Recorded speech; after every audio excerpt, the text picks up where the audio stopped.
व्यास शंकरमध्यमां अस्मदाचार्यपर्यन्तां वन्दे गुरुपरम्पराम्।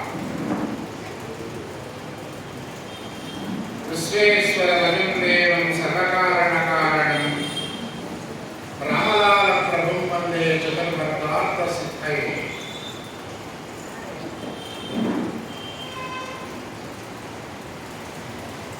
जगज्जगतो रामो लक्ष्मणस्य महाबलः राजा जगति सुग्रीवो राघवेणाभिपालितः दासोऽहं कौसलेन्द्रस्य रामस्यापि कृष्णकर्मणः भगवान् शत्रुसैन्यानां निहन्ता भरतात्मजः न रावणसहस्रं मे युद्धे प्रतिफलं भवेत् शिलाविष्णुप्रहरणः बालमैश्च सहस्रशः अर्थयित्वां पुरीं लङ्काम् अभिवाद्य च मैथिलीं समृद्धातो गमिष्यामि विशतां सर्वरक्षसाम्। आञ्जनेयं महावीरं ब्रह्मविष्णुशिवात्मकं बलात्मसदृशाभासं रामदूतं नमाम्यहम्।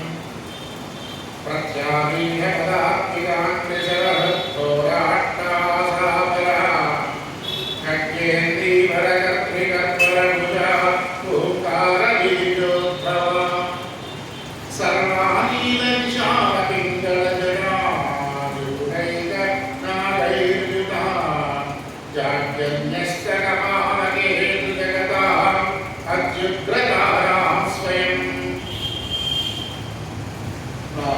గురువులకు పరమగురువులకు పరమేశ్వరి గురువులకు పాదాభివందనాలు చేస్తూ మా ఇష్టదేవత హరిస్వరూపమైన తారను ధ్యానిస్తూ ఈనాటి ఈ సత్సంగంలో పాల్గొనడం మూడవ రోజు రామో విగ్రహవాన్ ధర్మ అనే పేరుతో తల్లిని తీరా రామనామ ఆస్వాదన చేయడం, రామాయణ దివ్యానుభూతి చెందడానికి ప్రయత్నం చేస్తున్నాను. ఈరోజు చాలా విశేషమైన రోజు.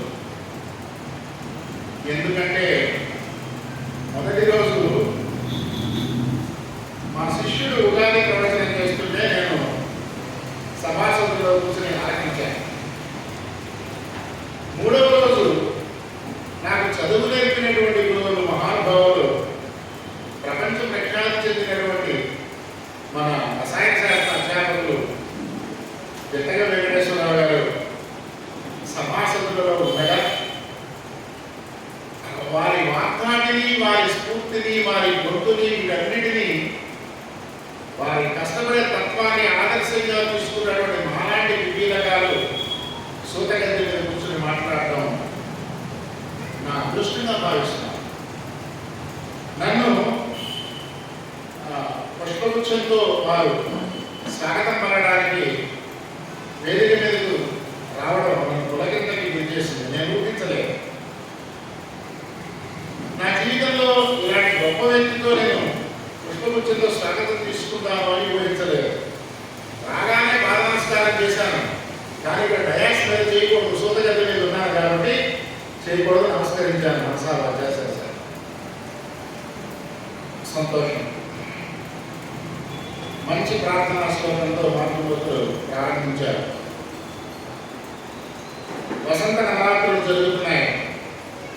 ఒక పక్కన రామచంద్రమూర్తి ఉపాసన జరుగుతుంటే మరొక పక్కన శాక్త విద్యలు ఉపాసించేవాళ్ళు వసంత నవరాత్రుల పేరుతో లలితాదేవిని, ముఖ్యంగా తారాదేవిని, తారా నవరాత్రులు చేసేటువంటి అద్భుతమైన రోజులు. దేవీ నవరాత్రులు ఎంత శక్తివంతమైనవో ఈ వసంత నవరాత్రులు కూడా అంతే శక్తివంతమైనవి. లలితకి రాముడికి, తారకి రాముడికి, దశమహావిద్యలకి రాముడికి, అసలు శాక్తేయానికి రాముడికి ఉన్న సంబంధం ఏంటో రేపు చివరి రోజు కాబట్టి ముక్తాయింపుగా రేపు మాట్లాడతాను దాని గురించి. ఎందుకంటే ఆ టాపిక్ మొదలు పెట్టామంటే ఈరోజు రేపు 2 రోజులు పట్టేస్తుంది. సరే, ప్రస్తుతం మనం ఎక్కడున్నామంటే కృష్ణలో ఉన్నాం. వేదనా భరితమైన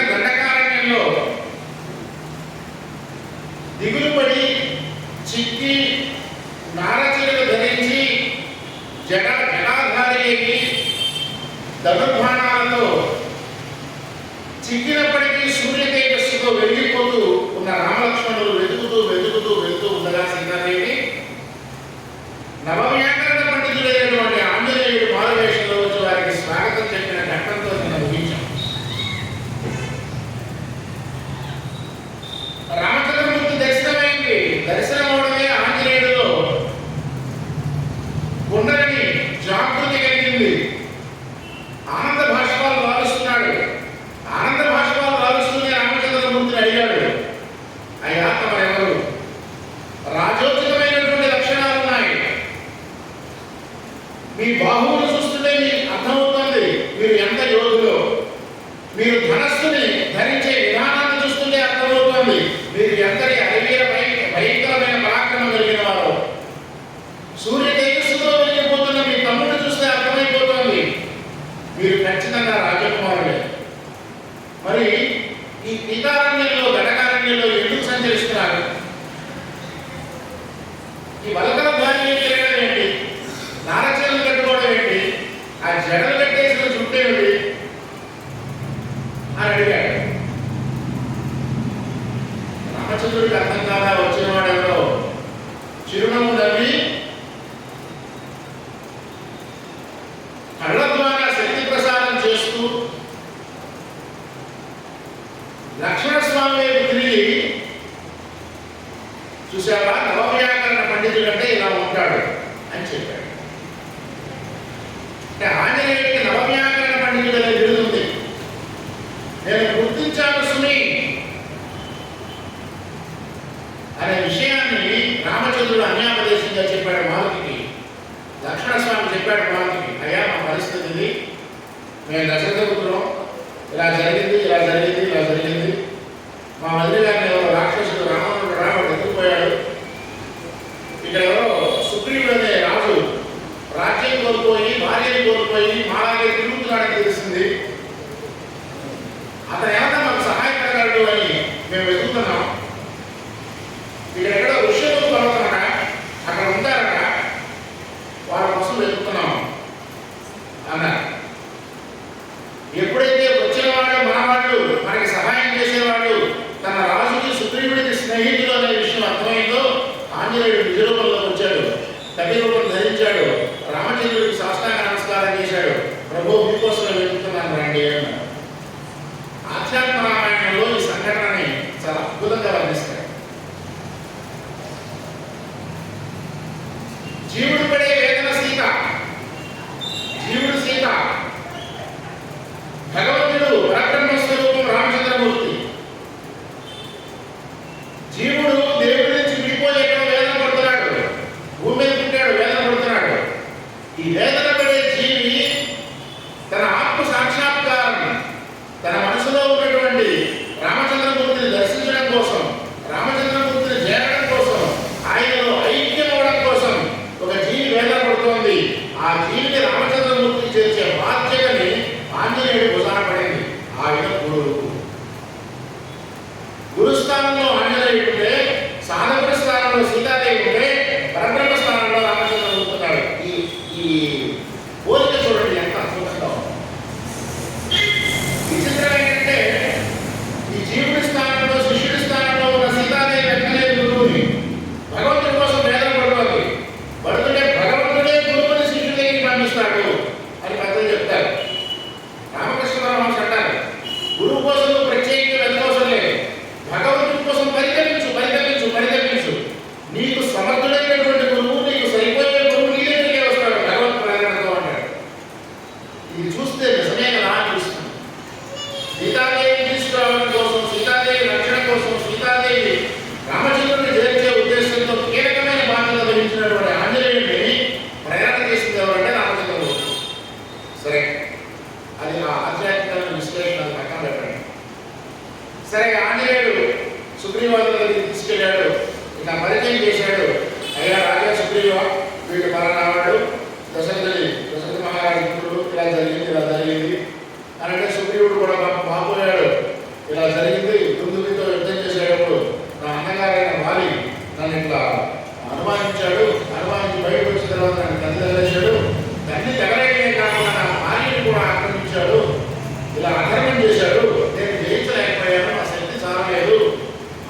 రాముడి యొక్క శక్తి ఉంది, నా శక్తి సారలేదు, నన్ను రక్షించు, నాకు ఆ వాలి బాగా తప్పించు, నేను ఈ సీతాదేవి దగ్గరలో సహాయం చేస్తానని ఆలోచించాడు.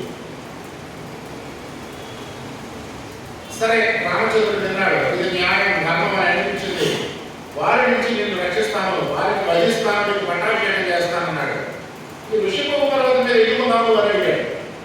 అడిగితే ఋషిముఖ పర్వతం మీద వాలి రాలేడు, వస్తే ఒక పులి శాపం వల్ల అతను చనిపోయే అవకాశం ఉంది కాబట్టి రాడు. అందులో ధైర్యంగా కూర్చున్నాడు. ఎవరితో ఆంజనేయుడు, ముఖ్యమైన వ్యక్తులు జాంబవంతులు, ఇట్లాంటి ముఖ్యమైన వ్యక్తులతో తన కోర్ గ్రూప్ ఎవరైతే ఉన్నారో ముఖ్యమైన సచివులతో మంత్రులతో కలిసి ఆ ఋషిముఖ పర్వతం మీద బతుకుతున్నాడు. ఎప్పుడు మంచి రోజులు వస్తాయి. సరే, రామచంద్రుడు హామీ ఇచ్చాడు. హామీ ఇచ్చి ఏం చేశాడంటే, నేను నిన్ను పట్టాభిషేకం చేస్తున్నా, వెళ్ళు, వారితో యుద్ధాన్ని వెళ్ళు, నేను వారిని చంపేస్తాను. వెళ్ళాడు. వెళ్ళిన తర్వాత అనుమానించాడు ముందు రాముడిని. ఏమయ్యా, వారి సామాన్యుడు అనుకుంటున్నావా? సామాన్యుడు కాదు వారిని చంపగలిగిన ధైర్యం దమ్ము నీకుందని, నీకు ఆ సామర్థ్యం ఉందని నేను ఎలా నమ్మడం? నీ మాటలన్నీ నేను వెళ్ళాను, వాడు చావబడతాడు అన్నాడు. అక్కడ బిందువు యొక్క శరీరం పడింది, 10 ఏళ్ళ ప్రమాణంలో పడింది. రామచంద్రుడు ఎడంకాలి బొమ్మ లేదుతో దాన్ని విసిరి అవతల వేశాడు. తన బలాన్ని చూపించాడు. 8 మధ్య చెట్లని ఒక బాణం వేడితో కొట్టేశాడు. నమ్మకం కలిగిన మిత్రమా అన్నాడు. అగ్ని సాక్షిగా ప్రమాణం చేస్తున్నాను, నేను నీ సమస్యను తీరుస్తాను, నా సమస్యను తీర్చు. ఇక్కడ మిత్రధర్మాన్ని రాముడు ఎలా పాటించాడో చూడండి. సుగ్రీవుడు మాట తప్పడానికి ఎలా ప్రయత్నం చేశాడో చూడండి. సరే, వారితో యుద్ధానికి వెళ్ళాడు. వారు ఏమిటో కారణం ఇప్పుడు ధైర్యం ఎట్లా వచ్చింది అనుకున్నాడు. వచ్చాడు, సాగు కొట్టాడు సుగ్రీవుడిని, అవతల పొమ్మన్నాడు. సుగ్రీవుడు పారిపోయి వచ్చాడు. యువత దూరంగా చూస్తున్నాడు రాముడు. వారి వెళ్ళిపోయాడు. వచ్చి చాలా దోషంగా మాట్లాడాడు రాముడిని. ఏమయ్యా, నువ్వు మధ్య చక్రం పడగొట్టావు, దుందు మీద తనేసావు, నేను ఇద్దరు కొట్టు చూస్తుంటే నువ్వు సైలెంట్గా ఉంటున్నావు, నన్ను పంపించావు. వారికి నేను చెప్తూనే ఉన్నా, వారి చాలా మనసారి నేను బాధేస్తాడని, బాధేశాడు. నీ మాట ముందు నేను కాసేపు నన్ను చంపేసేవాడు అని అంటే రామచంద్రుడు పక్కన కూర్చోబెట్టి ఓదారుస్తాడు. ఓదార్చి, నేను గుర్తుపట్టలేకపోయాను, మళ్ళీ ఒకసారి ప్రయత్నం చేయాలి, మళ్ళీ ఒకసారి ప్రయత్నం చేయంటే ఆయన అంటాడు, ఇక ఇదే పదానికి ఈసారి మొదలు చంపేస్తాడు ఖచ్చితంగా అంటాడు. చంపడయ్యా, రాముడు మాటిస్తున్నాడు. రాముడు మాట దాటడు, మాట తప్పడు, మరణం తిప్పడు, నెరవేరుస్తాడు మాట. నా ప్రతిజ్ఞ అంటే ప్రతిజ్ఞ, భూమి బద్దలైన ఆకాశం తీరిపోయినా నా ప్రతిజ్ఞ నేను చంపుతా పోవాలి అని లక్ష్మణ స్వామి పిలిచి ఆ అడవి పూలతో మాల తయారు చేసి ఇతన్ని గుర్తుపట్టడానికి ఇతను మెడలో వేశాడు. మళ్ళీ ఇద్దరికి పంపించాడు. ఇక్కడ ఒక ధర్మ సందేహం కలిగింది. సరే, వెళ్ళాడు సుగ్రీవుడు, వారితో యుద్ధం చేశాడు. రాముడు చేశాడు, నుంచి కొట్టాడు, వారి పడిపోయాడు. ఇక్కడ కొంతమంది వ్యాఖ్యాతలకు వచ్చిన అనుమానం ఏంటంటే, రాముడు అంత అమాయకుడా, వారెవరో సుగ్రీవుడెవరో కొట్టుకుంటుంటే గుర్తించలేనంత బలహీనుడా రాముడు కాదు కదా. చదువు విద్యా నైపుణ్యంలో కైకేయి దగ్గర ప్రారంభించి విశ్వామిత్ర వశిష్ఠాదుల ద్వారా ధనుర్విద్యను నేర్చుకుని అగస్త్య మహర్షి దగ్గర అస్త్రశస్త్రాలు సంపాదించి పరశురాముడు జయించిన వాడు మౌనవాడు కాదు రాముడు అంటే.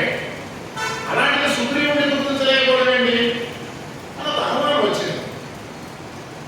సరే, దీనికి రకరకాల వ్యాఖ్యానాలు చేశారు. ఎందుకు సుగ్రీవుడిని అంట రాముడు అశ్రద్ధ చేసి దండింప చేశాడు, సుగ్రీవుడు తన పట్టణ చావు ఒకటి చేశాడు. ఎందుకు చేశాడు అలా ఒక ప్రశ్న వచ్చింది. ఇక వైపుని ఇలాంటి 2-3 కలిపి ఉదాహరణ చెప్తాను ఆన్సర్. సరే, వాలి పడిపోయాడు. తార హెచ్చరించింది. వాలి భార్య పేరు కూడా తార, జాగ్రత్త నోట్ చేసుకోండి కదా. వాలి భార్య పేరు కూడా తార, సుగ్రీవుడి భార్య పేరు ఉమా. తార హెచ్చరించింది. ఒకసారి సుగ్రీవుడు వచ్చి కన్ను తిరిగి వెళ్ళాడు. మళ్ళీ పిలుస్తున్నాడు యుద్ధానికి అర్ధరాత్రి. ఎందుకు పిలుస్తున్నాడో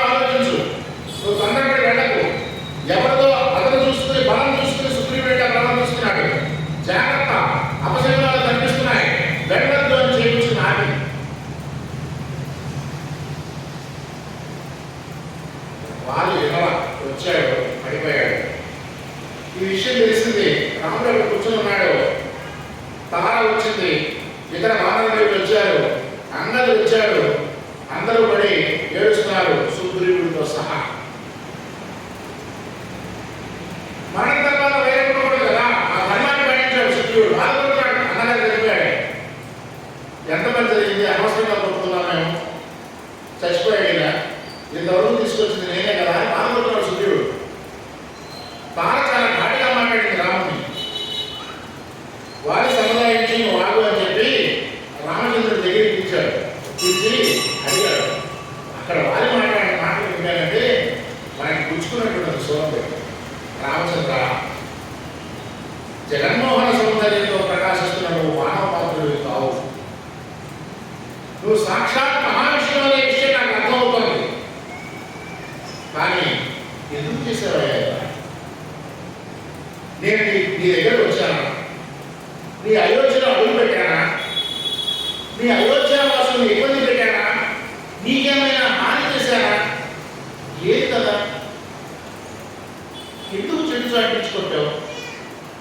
అడవుల్లో తిరిగేవాళ్ళం మేము. నేను బలశాలి అయితే అవ్వచ్చు, కానీ నువ్వు ధర్మాత్ముడివి, దశరథుడి పుత్రుడివి. నువ్వు ధర్మం తప్పకూడదు కదా. నీలాగా ధర్మం తప్పి కనుక రాజు సంచరిస్తే లోపం ఏమవుతుంది అని నిలదీశాడు రాముడు. రాముడు రెండు మాటలు చెప్పాడు. ఒకటి, నేను రాజుగా చెప్పాల. మహానుభావుడైన మహానుభావుడైన భరతుడు పరిపాలిస్తున్న దేశం ఇది. గమనించాలి మాట. మహానుభావుడైన భరతుడు పరిపాలిస్తున్న దేశం ఇది. ఈ భరతుడు పరిపాలించే రాజ్యంలో అక్రమం జరగడానికి వీలు లేదు. ఆయన ప్రతినిధిగా నేను చంపాను. ఎందుకో తెలుసా? నువ్వు అధర్మం చేశావు, సుగ్రీవుడి భార్యను తీసుకొచ్చి పాడు చేశావు. క్షమాపణ కానటువంటి నేరం ఇది. దీనికి శిక్ష మరణ శిక్షే. జంతువులాగా ప్రవర్తించావు కాబట్టి నిన్ను జంతువులాగా నేను వేటాడా. వేట క్షత్రియుడిగా నా లక్షణం. అంటే వాటిని మాట్లాడదు. మహానుభావుడైన భరతుడు పరిపాలిస్తున్న రాజ్యంలో మనం ఉన్నాం అనే మాట మాట్లాడాడు రాముడు. ఎంత వినయశీలో చూడండి. రాజ్యం ఎవరిది? రాముడు. 4 రోజులు పోతే 14 వనవాసం అయిపోయిన తర్వాత మళ్ళీ ఆ కుర్చీలో కూర్చుంటాడు ఆయన. ఇప్పుడు కూడా ఆయన పాలకులే పరిపాలిస్తున్నాయి. ఈ మాట మాట్లాడే క్షణంలో ఆయన పాలకులు పెట్టుకుని భరతుడు పరిపాలిస్తున్నాడు. ఎంత వినయంగా మాట్లాడాడు చూడండి. భరతుడు పరిపాలిస్తున్న రాజ్యంలో ఉన్నాం మనం అంటే ఆ మాట అనుకున్న నా రాజ్యంలో ఉన్నాం అంటే మనం కొంత రాముడే. ఏ క్షణం కూడా ధర్మం పట్ల ఏమరపాటు లేకుండా ఉన్నాడు మహానుభావుడు. ఆ మాటలతో భార్య శాంతించాడు. నిజమే, నేను చేసింది తప్పే, జరిగింది ఏదో జరిగిపోయింది.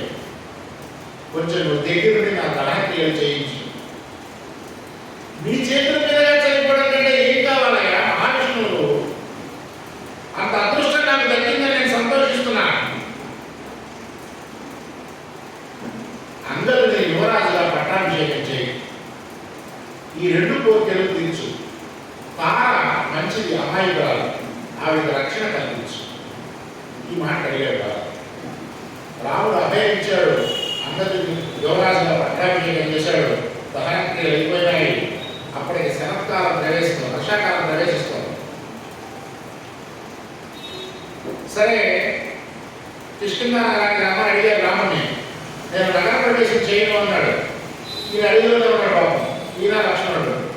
మిగతా వాళ్ళందరూ వెళ్ళిపోయారు కిష్కింధకి.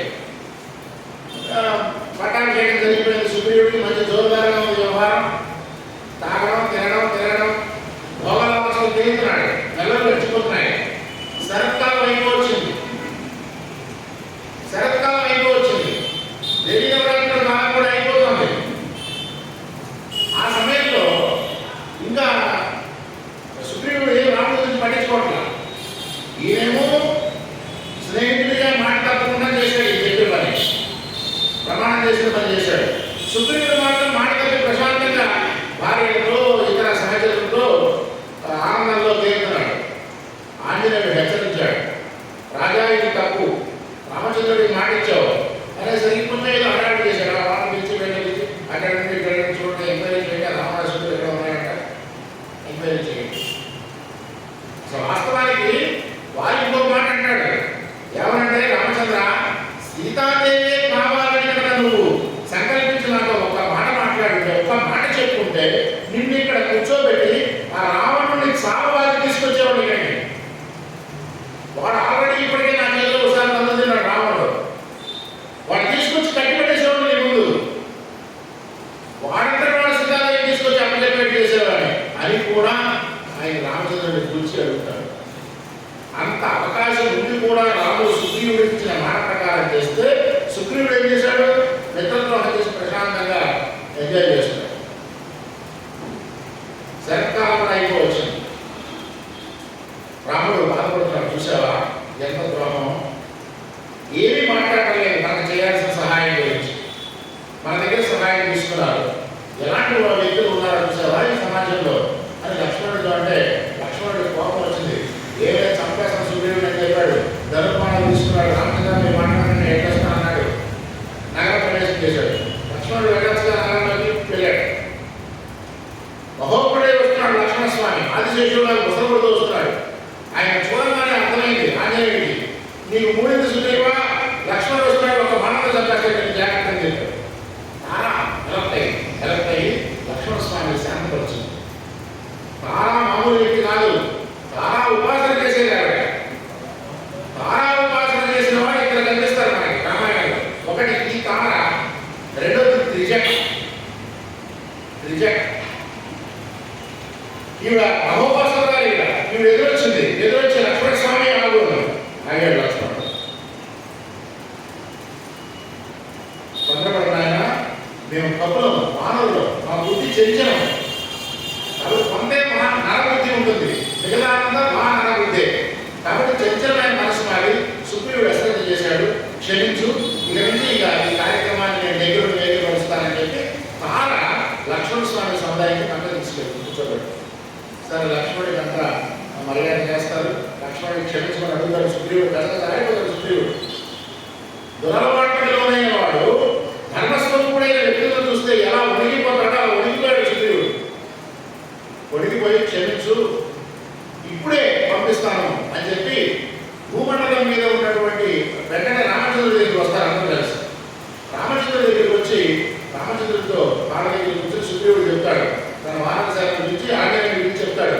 భూమండలం మీద ఎక్కడెక్కడ మన జాతి వాళ్ళు ఉన్నారో పిల్లవని అంటాడు. వెంటనే మరుక్షణం వర్తమానం వెళ్ళిపోతుంది. వర్తమానం వెళ్ళిపోయి వాళ్ళందరూ జాగ్రత్తలు కట్టి అక్కడ సుగ్రీవుడు మాట్లాడతాడు వచ్చిన వానర దేవుడితో.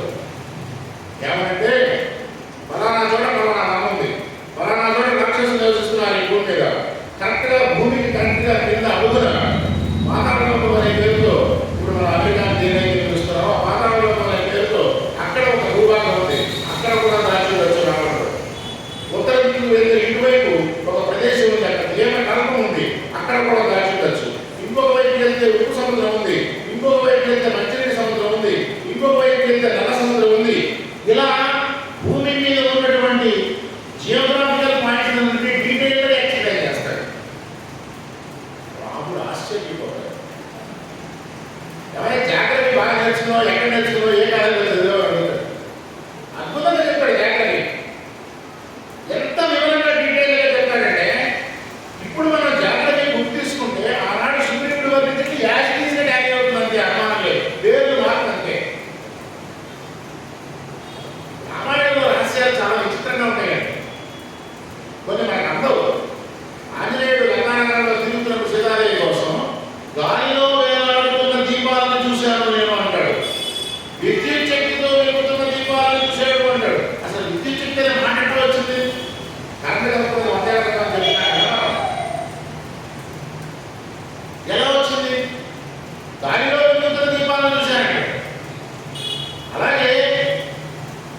సుగ్రీవుడు మా ఆంజనేయుడు చాలా గొప్పవాడు, రామచంద్ర ఖచ్చితంగా సీతాదేవిని అనుకుంటాడు, మిగతా వాళ్ళ సంగతి ఎట్లా ఉన్నా అని చెప్పి వాళ్ళందరికీ ఒక 4 రోజులు టైం పెట్టాడు. 4 రోజుల లోపల మీరు సీతాదేవి జాడ గురించి చెప్పాలి, లేదా మీ అందరికీ తిరగచేయాలి అంటాడు. నేను సుగ్రీవాజ్ఞ అంటాడు. 30-40 ఏళ్ల క్రితం ఈ పదం బాగా వాడుకలో ఉండేది, సుగ్రీవాజ్ఞ అనేవాడు. అమ్మో చెప్పింది చెప్పి తలపడేస్తాడు సుగ్రీవాజ్ఞ. 30-40 ఏళ్ల క్రితం పుస్తకాలు దొరుకుతుంది సుగ్రీవాజ్ఞ అనేవాడు. దక్షిణ దిక్కుకు వెళ్ళేవాడు ఎవరున్నారు? ఆంజనేయుడు, అంగదుడు. అంగదుడి ఆధ్వర్యంలో ఆంజనేయుడు, జాంబవంతుడు ఇలాంటి వాళ్ళంతా ఉన్నారు టీం. వాళ్ళని పంపించారు. 4 వైపులు వెళ్తున్నారు. రామచంద్రమూర్తి ఆంజనేయుడు ఇచ్చాడు. ఇచ్చి ఉంగరం తీసిచ్చాడు. చూడాలి ఉంగరం తీసిచ్చాడు. అంగుడి తీసిచ్చి సీతాదేవి కనబడితే, నా సీత కనబడితే, నా సీత కనబడితే కొంచెం ఇచ్చి రామచంద్రుడు నీకు ఇచ్చాడని చెప్పి పెళ్లిలో ఆవిడ గుర్తుగా పెట్టి ఉంగరం ఆయన ఆ ఉంగరం ఇచ్చి రామచంద్రుడు నీకు ఇచ్చాడని చెప్పి మేమిద్దరం కలిసి దండకారణ్యం తిరిగేటప్పుడు ఆ కాకాసురుడు అనేవాడు ఆవిడ పొడిస్తే గడ్డ మీద నేను కోపం వచ్చి దర్భని తీసి బ్రహ్మాస్త్రంగా ప్రయోగించేవాడు మీద. ఆ విషయం గుర్తించి 2 మాటల్లో 2 విషయాలు కన్వే చేశాడు నాకు. ఒకటి ఆ మీద ఎంత ప్రయత్నంతో తెలియజేయడం ఉంగరం ద్వారా తెలియజేశాడు. కాకి మీదే గట్టితో బ్రహ్మాస్త్రం ప్రయోగించిన వాడిని రావణుడు చెప్పడం నాకు లెక్క కంగారు పడదు అని చెప్పడం కోసం కాకాసురుడు ఈ 2 మాటలు చెప్పి ఉంగరం ఆంజనేయుడు ఇచ్చాడు. మిగతా 3 దిక్కుల్లో వెళ్ళేవాళ్ళకి ఏమిరా? దీని అర్థం ఏంటి? మనం మొదటి రోజు అనుకున్నాం, రాముడు నటించాడు. కృష్ణుడు మాయమాడి నిర్మాయాన్ని చెప్పుకున్నాడు. నిజమైన మాయడు రాముడు. నేను మానవుడిని అని చెప్పుకుంటూ సర్వంతరికి తెలిసిన తెలియనట్టుగా నటించాడు. ఆయన నిజంగా ఆంజనేయుడు సీతాదేవిని కనుగొంటాడు అనే విషయం తెలియకపోతే ఉంగరం ఒక్కడికే తెలుస్తాడు. తెలిసినట్ట క్లియర్గా అర్థమైపోతాం. పంపించాడు. సరే వెళ్ళారు. 4 రోజులు మరి వెళ్ళారు. ఎక్కడ ఏమి దొరకలా. ఈ దక్షిణ దిక్కు వెళ్ళేవాడు మాత్రం దూరంగా అలిసిపోయి దాహం వేస్తుంటే నీళ్లు దొరకట్లేదు చూస్తుంటే అక్కడ ఒక గుహలోంచి పక్షులు బయటకు వస్తున్నాయి. ఆంజనేయుడు చూస్తాడు. సునిశ్చిత బుద్ధి. ఆ పక్షుల యొక్క రెక్కలు తడిగా ఉంటాయి. ఆ పక్షుల రెక్కలు తడిగా ఉంటే తుప్పట్లు పడుతుంటే ఆంజనేయుడు అంటాడు, నీళ్ళ గుహలో ఉన్నాయి కనుక అంటాడు. ఎలా చెప్పావు అంటే ఆ పక్షుల రెక్కలు తడిస్తున్నాయి అంటే పక్షులు లోపలికి నేలలో ఆడిపోయి వస్తాయి. అమ్మాయి బతికించేవయ్యా బాబాయ్, లోపలికి వెళ్తారు, నీళ్లు తాగడానికి వెళ్తారు. నీళ్లు తాగగా అక్కడ అద్భుతమైన బంగారు వర్ణంలో ఉన్నటువంటి ఒక మహా తపస్వి కనబడుతుంది. ఆవిడతో మాట్లాడతారు. ఆవిడ స్వయంగా ఆవిడ తపస్సు చేస్తూ ఉంటుంది. అది సరే అనంగా వేరే ఇద్దరు కదా. ఆవిడ చెప్తుంది, మన లోపల సీతాదేవి మా కంగారు పడకండి, మీరు వెళ్తారు వెళ్తురు కానీ సంపాద్య ఉంటాడు. వాడికి దూరదృష్టి ఉంటుంది. వాడు చూసి మీకు చెప్తాడు అక్కడ సంపాద్య ఉన్నాడు వెళ్ళండి అని వీళ్ళు డైరెక్ట్ చేస్తుంది. వెళ్ళే దారిలో సంపాద్యతో మాట్లాడతారు. మాట్లాడి అక్కడి నుంచి సముద్రం ఒకటి వెళ్తారు. లంకలో సీతాదేవి ఉంది అని కన్ఫామ్. అక్కడ కిష్కింద దాటది. కన్ఫామ్ అయిన తర్వాత ఎలా వెళ్ళాలి లెక్కేసుకుంటున్నారు. 100 యోజనముల విస్తీర్ణం, 100 యోజనాల దూరం ఉంది లంక. దుర్భేద్యమైన లంకానగరం.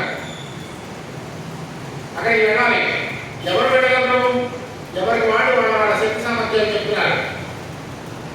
జాంబవంతుడు అన్నాడు, నేను ముసలివాడు అయిపోయాను, దాడగలవు లేదు. అంగదుడు అన్నాడు, నేను దాటేస్తా, కానీ రావడానికి 1 డే రెస్ట్ తీసుకోవాలండి. కుదరదుగా. తెల్లారి లోపల చెప్పాలి. సుగ్రీవాజ్ఞ 4 రోజులు అయిపోయింది. ఇది ఎప్పుడు మాట? సాయంత్రం మాట్లాడుతున్న మాట. చీకట్టు ముందుగా మాట్లాడుతున్న మాట. తెల్లారే లోపల లంకకి వెళ్ళాలి.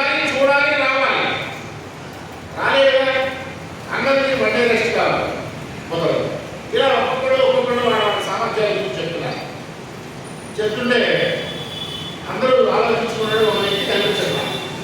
ఎవరు అంటే ఆంజనేయుడు. ఈయన ఏం చేస్తున్నాడు అంటే అక్కడ కూర్చున్నాడు. పక్కన మూల కూర్చొని ధ్యానంలో కూర్చున్నాడు. ఎప్పుడు సమయం దొరుకుతుందా, ఎప్పుడు తనలో తను రమిస్తూ రామనామంతో రమిద్దామని చూస్తున్నాడు ఆయన. మహాయోగి, తక్కువ మాట్లాడాడు, నవవ్యాకరణ పండితుడు, సాక్షాత్తు సూర్యుడి దగ్గర విద్య నేర్చుకున్నటువంటి మహానుభావుడు. ఈ విషయాలన్నీ జాంబవంతుడికి తెలుసు. వృద్ధుడు జాంబవంతుడు, అందరికంటే పెద్దవాడు ఆయన. యుగ యుగాల నాటి చరిత్ర తెలుసు ఆయన. అందరూ వెతుక్కుంటుంటే జాంబవంతుడు అన్నాడు, మీరు ఎవరో కంగారు పడండి, ఇది సాధించగలిగిన వాడు మనలోనే ఉన్నాడు, ఆంజనేయుడు ఉన్నాడు, ఆయన ఏం జరగాలని అందరూ వెళ్ళారు. లేపారు. లేపి ఏమయ్యా వెళ్ళి రావాల్సిన వాళ్ళు నువ్వే, మా కెపాసిటీ చాలు, మేము వెళ్తే రాలేము. కొంతమంది సగం దూరం వెళ్ళగలం, కొంతమంది వెళ్ళిన తర్వాత రోజు రెస్ట్ తీసుకుంటే రాలేము. వెళ్ళి సాధించుకురాగలిగిన వాడు నువ్వు ఒక్కడే. అంటే సరే నాకేం తెలుసండి, నేనేం వెళ్ళగలను, నాకే వచ్చు, మీ అందరిలో చిన్నవాడిని, అందరిలో బలహీనుడే నేను అని అన్నాడు. కుశల శాఖం కదా చిన్నప్పుడు, ఈ బలం మీకు తెలియకపోవాలి. అప్పుడు జాంబవంతుడు చెప్పాడు, ఆయన ఏం అనుకుంటున్నావు నీ గురించి, రుద్రాంశ సంబోధుడు నువ్వు, కారణజన్ముడివి, రామకార్యం కోసం భూమి మీద అవతరించావు, మహానుభావాలు సామాన్యుడివి కాదు, కామరూపివి,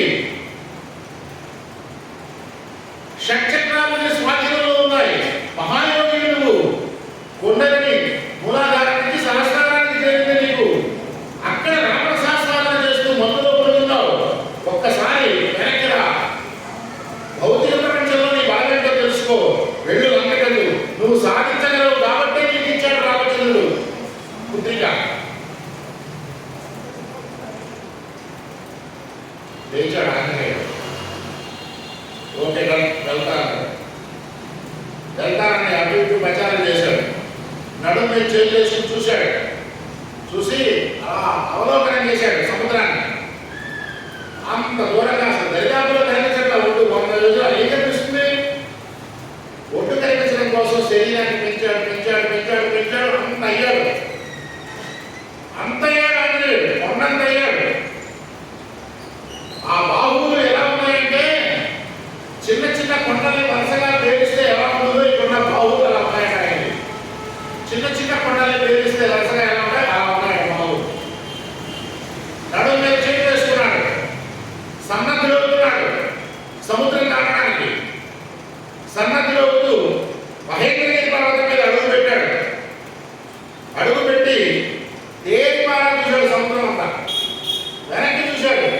ఈ మిగతా జాపమంతులు అన్నదు వీళ్ళంతా రట్టుకుంటు వాళ్ళ కనిపిస్తున్నారు. తేరిపారా చూశాడు. నడుము మీద చేతులు వేసుకున్నాడు, ఊపిరి పీల్చాడు, ఇంద్రాది దేవతకు నమస్కరించాడు, రుద్రుడికి నమస్కరించాడు, వాయుదేవుడికి నమస్కరించాడు, రామచంద్రుడికి నమస్కరించాడు, కుప్పించాడు అని చెప్పాడు వాల్మీకి. అంటే పిక్కలు దిగబట్టి కాళ్ళు కొద్దిగా వంచి దూకడానికి బలాన్ని ప్రజలు మహేంద్రగిరి గజగజలాడిపోయింది. మహేంద్రగిరి గజగజలాడిపోయింది. ఆ అడుగులో ఉన్నటువంటి మహేంద్రగిరి గుహలలో ఉన్నటువంటి భూతాలు అరుస్తూ పరిగెత్తుకు వచ్చినాయి బయటికి. ఏదో జరిగిపోతుందని రాళ్ళు ఈ గుహల్లో ఉన్నటువంటి రాళ్ళ చప్పటి పడిపోయింది. రాయి తగిలి విప్పొచ్చింది. మహాభయంకరమైన విషసర్పాలు రాళ్ళని కాటేసి భయపడి ఆ కాటేసినప్పుడు వచ్చిన విషానికి రాళ్ళు తగిలినాయి. అక్కడ ఉన్నటువంటి గంధర్వులు, యక్షులు, కిన్నెరులు, త్రిపురుషులు హాహాకారాలు చేస్తూ భార్యలతో బోధిస్తున్న వాళ్ళు ఉన్నారు. భార్యను వదిలిపెట్టి ఆకాశంలో లేచారు. ఈ భార్యను కూడా భర్తను తిడుతూ లేచారు, మమ్మల్ని వదిలిపెట్టిపోతున్నారంటే మీరు కుప్పించి లంఘించాడు ఆంజనేయుడు. ఆకాశంలోకి ఎలా వెళ్తున్నాడు? ఒక రాఫెల్ యుద్ధ విమానంలాగా వెళ్తున్నాడు, ఒక యుద్ధ నౌక వెళ్తున్నాడు.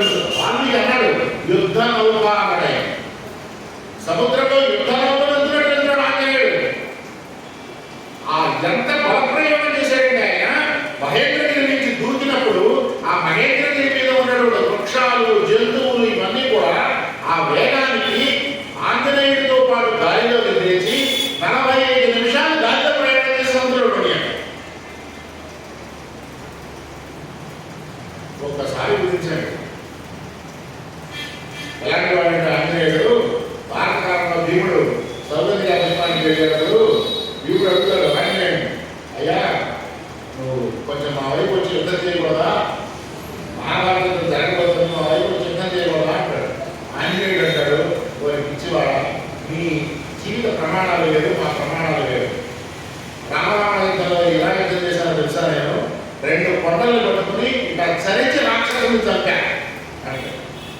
నేను భారతదేశానికి వస్తే వాళ్ళు పోతారు, మీరు పోతారు, ఇద్దరు పోతారు, వద్దు నేను రాను, జెండా పెట్టుకో చాలేదు. అలాంటి బలశాలి కానీ సరే ప్రయాణం చేస్తున్నాడు. మైనాడు వచ్చాడు, నిఘాడు వచ్చినాడు. మైనాడు వచ్చాడు, ఆయనకి స్పర్శ చేశాడు. నేను ఆగను, రామకార్యంలో వెళ్తున్నాను, ముందుకు వెళ్ళాడు. సింహి కట్టొచ్చింది, బ్రహ్మవాణిజ్యాన్ని ఇంకేమని అని నోరు తెచ్చింది. సింహిక నాగదేవత, సారీ సురస, సురస నాగదేవత, సింహిక రాక్షసు. సురస నాగదేవత. మైనాకుడికి ఏం చెప్పాడు? మిత్రుడు. అవన్యాకరణ మిత్రుడు ఆంజనేయుడు అంటే అదే. మైనాకుడికి ఏం చెప్పాడు? మిత్రుడు కాబట్టి రెస్ట్ తీసుకోవాలని అడిగాడు. మంచి ఉద్దేశంతో అడిగాడు కాబట్టి స్పర్శ చేసి నేను మళ్ళీ వెళ్ళేప్పుడు వస్తానే అన్నా కూడా అని చెప్పి స్పర్శ చేసి వెళ్ళిపోయాడు. చెయ్యండి. తర్వాత దశలో నాగదేవత అయిన సురసట్టు వచ్చింది. ఆవిడ నాగమాత, ఆవిడని గౌరవించాలి. ఆవిడ పట్ల ఆవిడ ఏమన్నాడు? ఆవిడ గౌరవ తెలుసుకుంటే ఈయన శరీరం పెంచాడు, ఆవిడే శరీరం పెంచింది. ఒక క్షణంలో అదృష్టం మాత్రమే లోపలికి వెళ్ళి బయటకు వచ్చాడు. ఇదిగో బ్రహ్మవాడిని ఇచ్చాడు నా నియమని లోపలికి వెళ్ళి బయటకు వచ్చాడు. బలం అయిపోయింది, తప్పులో జరిగి వెళ్తాను అంటే ఎక్కడ లౌక్యం వాడాలి, ఎక్కడ తెలివి వాడాలి, ఎక్కడ బలప్రయోగం చేయాలి, అన్ని చోట్ల బలప్రయోగం చేయడం కాదు. ఎక్కడ బలప్రయోగం చేయాలి, ఎక్కడ వినయంగా ఉండాలి చూపించాడు ఆంజనేయుడు. సురసాన్ని దాటాడు. సింహిగా ఛాయాగ్రాన్ని లాగేస్తున్న ఆంజనేయుడు బట్టి ఒక్క దెబ్బ చంపేశాడు. నోరు పగల తీసి చంపేది. రాక్షసు కదా, రాక్షసంగానే ప్రవర్తించాలి. లంకకి వెళ్ళాడు. లోపలికి ప్రవేశించడానికి ప్రయత్నం చేస్తుంటే లంకిని అడ్డొచ్చింది. లంకిని అడ్డొచ్చినప్పుడు బతిమాలి మంచిగా చెప్పాడు, నేను ఏదో లంక అడవులో తిరిగే పోతిని, చిన్న ప్రమాణంలో వెళ్ళి అడవులో తిరిగే పోతిని చూసి వెళ్ళిపోతాను లంకని, చాలా బాగుంటుందని మీ లంక అని చెప్పాడు. చెప్తే రాక్షసు కదా ఊరుకోవాలి, ఎడం చేతితో సంచడానికి ప్రయత్నం చేశాడు. చిన్నగా ఉన్న పోతి ఎర్రగా ఉన్నాడు, బాగున్నాడు, ఎడం చేతితో చదువుతా ఉన్నాడు. ఈ మాటలతో చెప్తే విన్నాడు ఆంజనేయుడు. ఒక్కసారిగా శరీరం పెంచాడు, ఎడమ పిడికిలతో ఒక కోటు పొడిచాడు. దెబ్బ వచ్చింది, కింద పడిపోయి చచ్చింది. చచ్చిపోయి చావలేదు, చచ్చేంత పని అయింది. అప్పుడు చెప్పింది, అమ్మ నీ వల్ల శాప విమోచనమైంది, నన్ను రాక్షసు బలంగా తీసుకొని కూర్చోబెట్టాడు. బ్రహ్మ శాపం వరం కూడా ఇచ్చాడు బ్రహ్మ, ఒక కోతి వస్తుంది నిన్ను కొడుతుంది, నువ్వు కొట్టినప్పుడు శాప విమోచనం అవుతుంది అని చెప్పాడు. నువ్వు వచ్చావు, నన్ను కొట్టావు, నాకు శాప విమోచనం అయింది, నీకు జయమవు కాక, సీతారామ లక్ష్మణుడు జయమవు కాక, వేరు కాదు. ఆవిడ మాయమైంది. ఇలా లోపలికి వెళ్ళాడు. ఆ లోపలికి వెళ్ళడానికి కూడా ఎంత చక్కగా వర్ణించాడు చూడండి వాల్మీకి. శత్రునాశనిగా వెనకాల లోపల పెట్టాడు. అందుకే ఇంట్లో వచ్చేసి వెనకాల లోపల పెట్టాలి, ఇప్పుడుగా లోపల పెట్టాడు. వెనకాల లోపల పెట్టి వెళ్తే శత్రునాశనం. సరే మొత్తం వెతికాడు. వెతికి సీతామాతను దర్శించగలుగుతానా లేదా అనుకున్నాడు. మొత్తానికి రావణుడు యొక్క అంతఃపురాన్ని చూశాడు. మండోదరిని చూసి సీతాదేవి భ్రమపడ్డాడు. చాలా అద్భుతమైన సౌందర్య రాశి మహాపతి మండోదరి. ఆమెను చూసి భ్రమపడ్డాడు సీతాదేవి. తర్వాత తప్పు తెలుసుకుని సీతాదేవికి ఎలా ఎన్నుకుంటుంది, రాముడు అంతఃపురంలో శయ్యాపురంలో ఎన్నుకుంటుంది కాబట్టి వీడు కాదు అని వెతుకుతాడు. ఎన్నో విశేషాలు వర్ణించాడు వాల్మీకి. అందులో నిత్య శివ పూజలు జరుగుతున్నాయట, మాస హోమాలు జరుగుతున్నాయట, పౌర్ణమికి అమావాస్య జరిగే మాసి హోమాలు జరుగుతున్నాయట, నిత్య శివ పూజలు జరుగుతున్నాయట, అనుష్ఠానాలు చేసుకుంటున్నారట, రకరకాల భోగించేవాడు భోగిస్తున్నారట, రకరకాల వర్ణాలు తెలియజేశాడు. మొత్తం తిరిగాడు ఆయనే. తిరిగిన తర్వాత ఒక ఆలోచన వచ్చింది, ఇక ఇప్పుడు దొరకదు సీతాదేవి చంపేస్తుంటారు, ఏం చేయాలి? మొత్తం లంకానగరాన్ని తీసుకెళ్ళిపోదామా, అసలు బతుకుతాయి లేక రావణుడు చంపేద్దామా? రకరకాల ఆలోచించాడు. మొత్తానికి సీతాదేవి దొరకలేదు అనే వార్తని తెలియజేస్తే రాముడు ఉంటాడు, ప్రాయోపవేశం చేస్తాడు, అగ్ని వెలిగించుకుని తగలబడిపోతాడు. రాముడు లేకపోతే లక్ష్మణుడు ఉండడు, లక్ష్మణుడు లేకపోతే భరత శత్రుఘ్నుడు ఉండడు, ఈ నలుగురు లేకపోతే కౌసల్యాన్ని త్రిమాత్రులు ఉండరు, ఈ మొత్తం పోతే రాజకుటుంబం అంతా పోతే అయోధ్య వాసులే ఉంటారు. వీళ్ళందరూ సరిపోయిన తర్వాత కిష్కింధానగరం మేము సృష్టిస్తామా? ఏం చేయాలి? అనుకుంటుండగా అనుకుంటూ అక్కడ చిన్న కీలకమైన అంశం, ఆంజనేయుడు పితృదేవతల్ని స్మరించాడు అని చెప్తారు. అంటే ఒక మనిషికి క్లిష్టమైన సందర్భాలు వచ్చినప్పుడు ఒక పద్ధతి ఏం చెప్పారంటే పెద్దలు పితృకార్యం చేయమని చెప్పారు. ఆయన పితృకార్యం చేయలేదు కానీ పితృదేవతల్ని స్మరించారు. పితృకార్యం చేయమని చెప్పారు. పితృకార్యం అనగానే మా నాన్న దగ్గర అబ్బో అదే చెడది, నాశనం అదేదో చెడది అనుకుంటాం. పితృకార్యం అత్యంత పవిత్రమైనది. వివాహాది ఉపనయన వివాహాది కార్యాలలో నాంది శ్రాద్ధము చేస్తారు. మన వాడు శ్రాద్ధ శబ్దాన్ని వాడడం ఇష్టం లేక నందిముఖ పంట అన్నారు. ఆ నందిముఖ పంట చేసే చోట నాంది ప్రస్తావన, నాంది శ్రాద్ధం, వాస్తవాన్ని శ్రాద్ధకర్మ అంటే పితృదేవతలను ఉద్దేశించి శ్రాద్ధకర్మ చేసి వాళ్ళు పర్మిషన్ తీసుకుని శుభకార్యం చేస్తారు. ఇప్పటికీ చాలా కొన్ని ప్రాంతాల్లో శుభకార్యం పెడుతున్నప్పుడు పితృదేవతలు కిడప్రదానం చేయడం అనేది చేయాలి కూడా. అలా చేస్తే విశేషమైన శుభఫలితాలు ఇస్తారు పితృదేవతలు. అసలు ఇంకా చెప్పారు, రైతుల్లో బాధపడుతున్నామా పితృకార్యం చేయి, పిల్లలు పుట్టట్లేదా పితృకార్యం చేయి, ఆమ్య శ్రాద్ధం అని అంటారు. పెళ్లిళ్ళు అవ్వట్లేదా పితృకార్యం చేయి, సంవత్సరం పెట్టే ఆర్థికాలు కాకుండా ఎడిషనల్గా పెట్టు ఈ పని కోసం. అంతేగాని సత్యనారాయణ వ్రతం చేయి, తిరుపతి కొండకి 1,00,000 రూపాయలు వేసిరా, లేక ఇంకో చోట 10 లక్షలు డిపాజిట్ పెట్టరా, ఈ కొడుకు కూతురు పెళ్ళి అవుతుంది, ఇలా చెప్పలేదు ఋషులు. ఋషులు ఏం చెప్పారు? ఆమ్య శ్రాద్ధం చేయమన్నారు. వాళ్ళు చెప్పింది వదిలేసుకొని ఏంటో చేస్తున్నాం. సరే, ఇంద్రాది దేవతల్ని, మరుత్ప్రాణాలని, పితృదేవతల్ని స్మరించాడు, రాముడిని తలుచుకున్నాడు. మొత్తాన్ని శుభలక్షణాలు కనిపించడం మొదలైంది. శుభలక్షణాలు కనిపించడం మొదలుపెట్టిన ఒక ఆలోచన వచ్చినాయి. సీతాదేవి ఎక్కడ ఉండి ఉండవచ్చు? ఆవిడ అడవిని ఇష్టపడింది, ఉప్పుని ఇష్టపడింది, పూల మొక్కలంటే ఇష్టపడింది. ఆవిడ సంధ్యావందనం చేయడానికి అనువైన ప్రాంతాన్ని చూసుకుంటుంది. సీతాదేవి సంధ్యావందనం చేసినట్టు చూపించాడు మనకి. ఆడవాడికి సంధ్యావందనం లేదన్నారు మనవాడు. తర్వాత కాలంలో వచ్చిన మార్పులే. ఇప్పటికీ మీరు మార్పులు అయితే అన్ని కులాల వాళ్ళకి సినా యజ్ఞోపేతాలు ఉంటాయి. కొన్ని కులాల్లో ఆడవాడు ఎప్పటికీ సంధ్య వస్తున్నారు.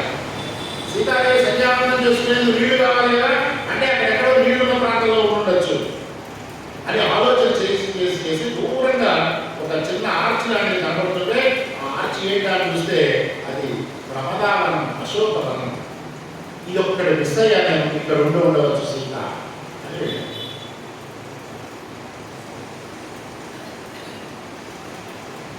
సరే, చెట్టు కింద కూర్చుంది మహాతల్లి. సర్వ సులక్షణ లక్షిత త్యాగం, సర్వ సులక్షణాలు కోత వచ్చినట్టుగా ఉన్నాయి. చెట్టు కింద కూర్చున్నది. అంగారక పీడితలో హిడిలాగా ఉంది. అంగారకుడిచే దుర్దోషం పట్టి బాధపడుతున్నటువంటి స్త్రీ ఎలా ఉంటుందో అలా ఉంది. భర్త కోసం విలపిస్తూ చుట్టూరా రాక్షస స్త్రీ. చెట్టు మీద ఎక్కి కూర్చున్నాడు ఆంజనేయుడు. చిన్న కోతి రూపంలో ఉన్నాడు. చిన్న కోతి రూపంలో ఉన్నాడు. ఎంత అద్భుతంగా వర్ణించారంటే స్వర్ణపింగ భాస్వర నిలయడం శ్రీరామదూతం శిరసానామి అలా గర్వదేవుడు. స్వర్ణపింగ భాస్వర నిలయడం, బంగారము, ఎరుపు, భాస్వరము కలిపితే, భాస్వరం అంటే మంట కలిపితే ఎలా ఉంటాయో ఆయన నేత్రాలు వెలుగుతున్నాయి. సమలంకృతది స్వర్ణోపవీతం శ్రీరామదూతం శిరసానామి. సమలంకృతమైన దివ్య స్వర్ణోపవీతం, యజ్ఞోపవీతం మెరిసిపోతుందట. బంగారు వన్నెలో ప్రకాశించిపోతున్నాడు. ఆ పైనెక్కి కూర్చున్నాడు, చూస్తున్నాడు. ఏం జరుగుతుందని చూస్తున్నాడు. ఒక్కొక్కటి సంఘటనలు జరుగుతున్నాయి. తెల్లతెల్ల వాళ్ళలో ఇంకా తెల్లవారుజాలు అవుతుంది, మంగళవాయిద్యాలు అవుతున్నాయి. రావణుడు లేచాడు. లేవడమే మదోన్మత్తుడై కామాతుడై సీతాంతుడు లేచాడు. వాడి భార్యలతో సహా వచ్చాడు. వాడు వచ్చి రావణుడిని నా సినిమాలో ఎంత గొప్పగా చూపించారంటే మహోత్కృష్టమైన ఇచ్చారు. కొద్ది ఒకటో రెండో మంచి లక్షణాలు ఉంటే ఉండొచ్చు. అంత మాత్రాన రాశీభూతమైన దుర్మార్గుడు, రాశీభూతమైన దుర్మార్గుడు కాకపోతే శివ పూజ చేసే సమయంలో వరుడి యొక్క భార్యని గురించి తలుచుకుని ఎలా తలుచుకుంటాడు? కామాతుడై వచ్చాడు వాడు. వాడు వచ్చినప్పుడు ఆంజనేయుడు గురించి ఆశ్చర్యపోతాడు. ఏం తేజస్సు, ఏం తేజస్సు. మినప రాశిలాగా ఉన్నాడు. మినప రాశికి వస్తే ఎట్లా ఉంది అలా ఉన్నాడు.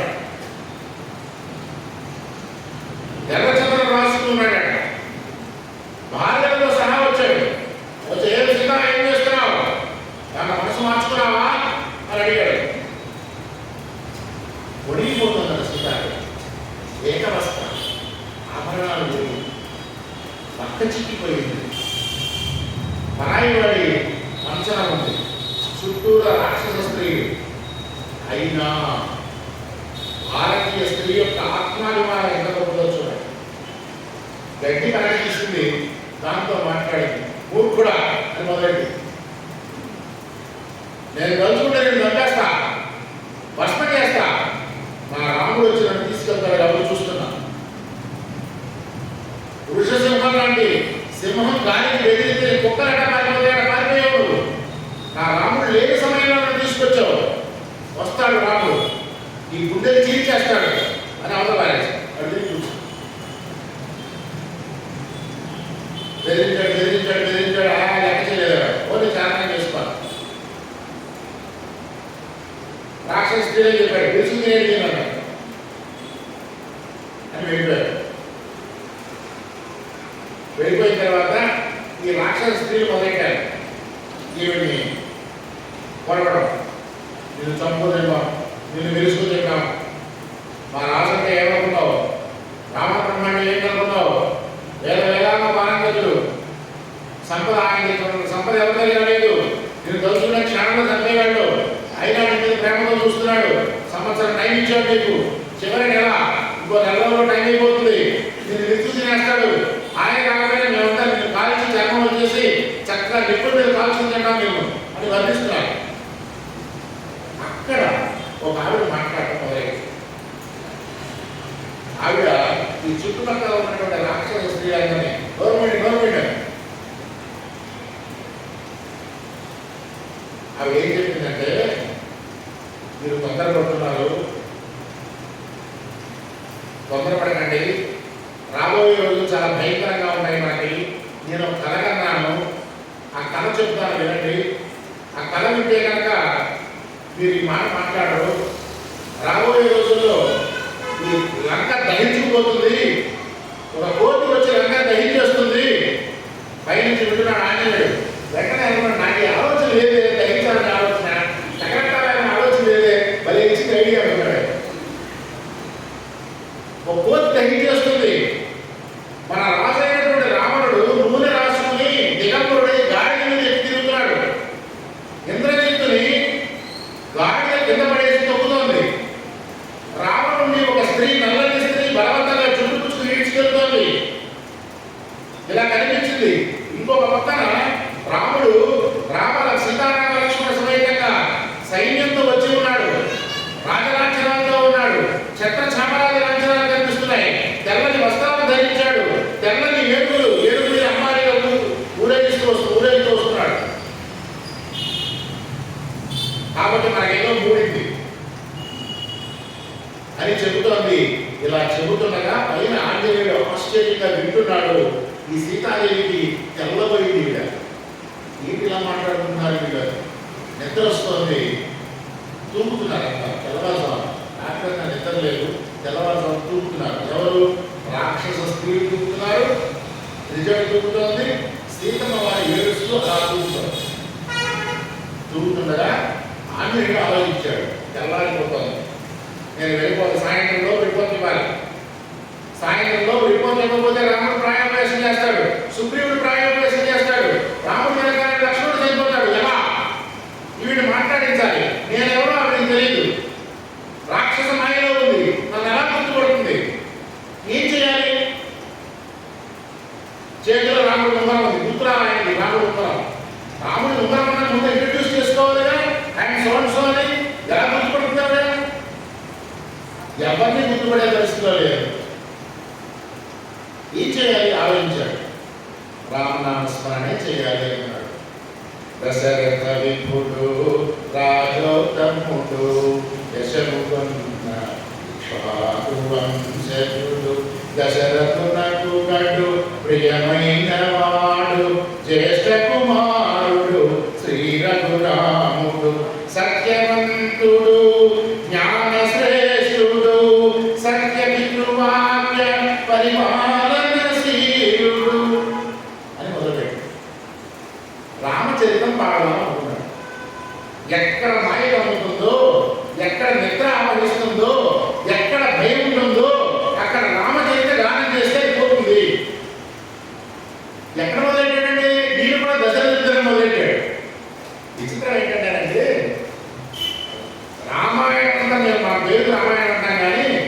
రాముడి పేరు ఎన్నిసార్లు తెచ్చారో దశరథుడి పేరు ఎన్నిసార్లు తెచ్చారు.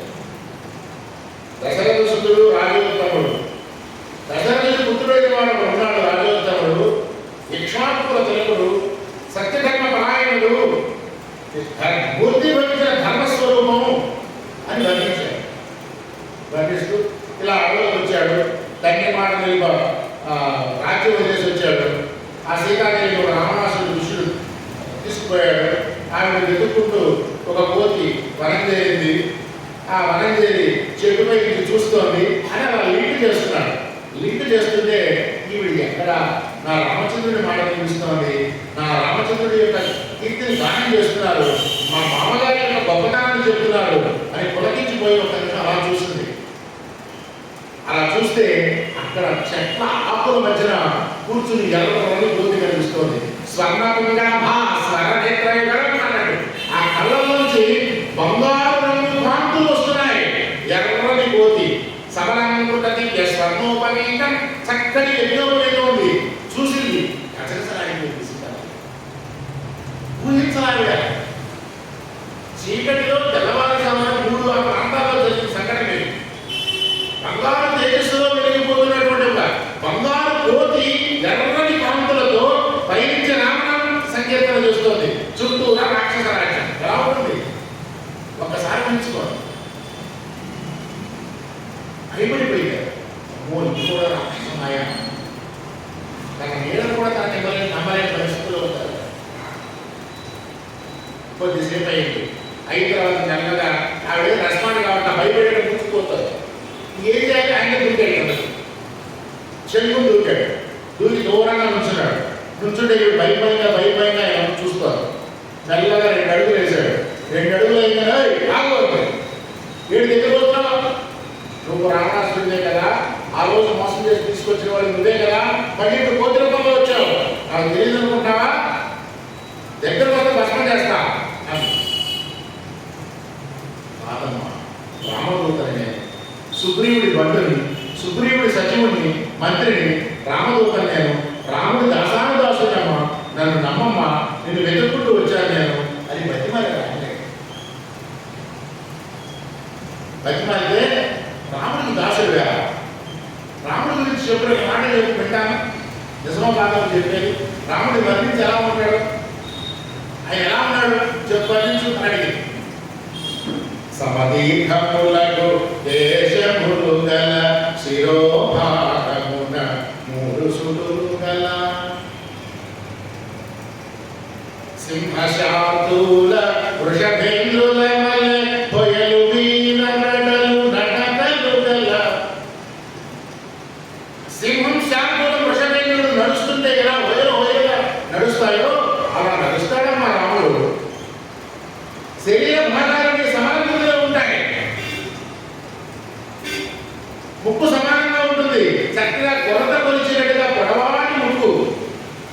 కళ్ళలో ఎరుపు జీర ఉంటుంది, కనుపదములలో ఎరుపు జీర గల విశాలమైన కనుదోయి గల చక్కటి కనుదోయి అనంతాక్షుడు. ఏమంటే మన తెలుగు వాళ్ళ అదృష్టం ఏంటంటే వాల్మీకి ఎలాగైతే రాముడిని వర్ణించాడో ఆంజనేయుడి ద్వారా ఎంఎస్ రామారావు గారు యాజిగా వర్ణించారు. ఆనుభావుడు ఎంఎస్ రామారావు.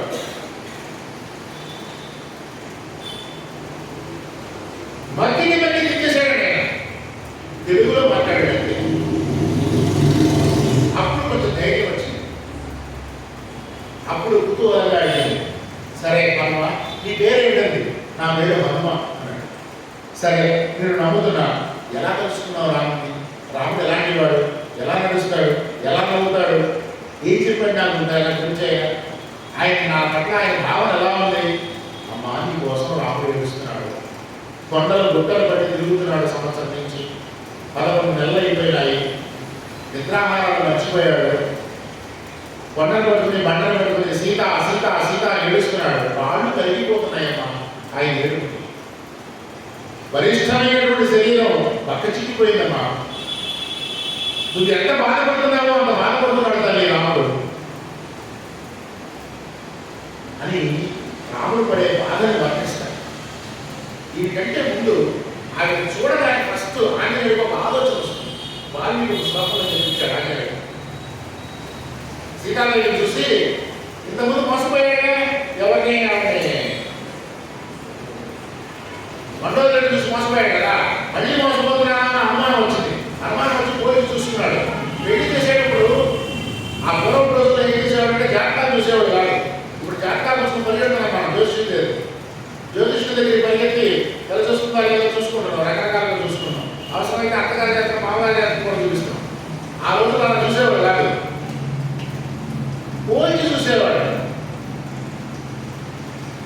ఆర్యభద్ర కాబోయే వ్యక్తులు పోల్చి చూసేవాడు. పెళ్లి కొడుకులు పెళ్లి కూతుర్ని వాడు ఆకృతులు ఎలా ఉన్నాయి, మనసు ఎలా ఉంది, అవి 7 తరాలు 7 తరాలు ఎలా ఉన్నాయి, ఇవన్నీ వర్ణించి చెప్పేవాడు, చూసుకునేవాడు. ఆయన అన్నాడు, ఆయన అనుకున్నాడు ఆంజనేయుడు, తుల్యశీల వయోవృత్తాం తుల్యామిజన లక్షణ రాఘవో హతి వైదేహి తంజయ వసతేక్షణ.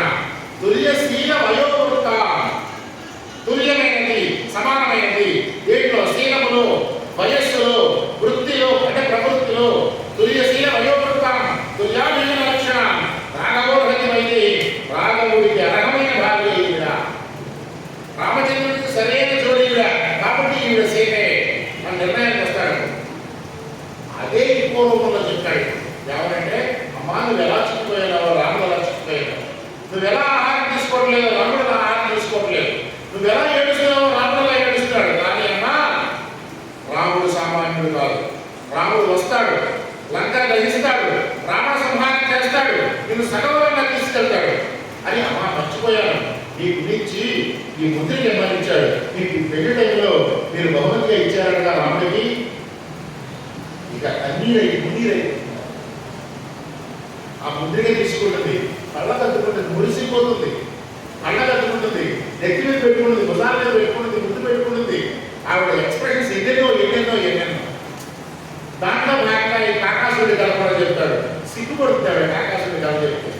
రాముడు అంత ప్రేమ కలిగిన వాడు మా మీద. కాకాసుడి కథ మీ ఇద్దరికే తెలుసు, లక్ష్మణస్వామి కూడా లేడు అక్కడ. మీ ఇద్దరికే తెలిసిన రహస్యాన్ని నాకు చెప్పి పంపించాడు అని చెప్తే ఆవిడ సిగ్గుపడుతాడు. అప్పుడు ఆంజనేయుడు అంటాడు, అమ్మా నీకు ఎందుకు కష్టం, నువ్వు సాక్షాత్ మహాలక్ష్మి, నీకెందుకమ్మా నా భుజం మీద కూర్చో, ఒక్క అందరం తీసుకెళ్తాడు రాముడు దగ్గరికి, మీరు ఏం చేస్తారో చూస్తా అన్నాడు. అయినా నువ్వు చిన్న కోతివి, నన్ను ఎత్తుకుంటే సముద్రంలో పారేస్తే సరస్వం పడుతుంటాడు, నన్ను ఎత్తుకెళ్ళి తీసుకుని సముద్రంలో పారేస్తే జలచరాలు మింగేస్తే ఆంజనేయుడు కోపం వస్తుంది, పౌరుషం వస్తుంది. అమ్మాయి ఏంటి ఏమనుకుంటున్నాను, నేను ఆంజనేయుడిని, అంజనీ పుత్రుని, రామదాసుని అని శరీరాన్ని పెంచుతాడు.